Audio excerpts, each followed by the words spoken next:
When some people read the Old Testament and come to a conclusion that God is wicked, I really do not get it because I've been reading the book from Genesis and I honestly don't get it. When you go through the book of Exodus, Leviticus, Deuteronomy, you just see the goodness of God. You begin to see the goodness of God.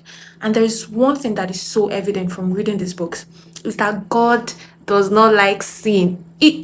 God does not like sin. And also his deep love for the Israelites was so protective of them and he cared deeply about them. From everything I've read so far, God was so particular about the children of Israel being polluted. And by pollution, I mean it would deal with anyone that could cause them to turn against him. God is kind, God is love, God is just. And because God is just, he will definitely exhibit that nature for every wrongdoing. His love, his justice, his mercy, they all work together. You cannot separate them. So when you understand this, you stop seeing contradictions and you begin to see God in his fullness. And this would actually help you to separate what you think you know from what is true about God. Deuteronomy 24:19-22 speaks about how God provides for the poor.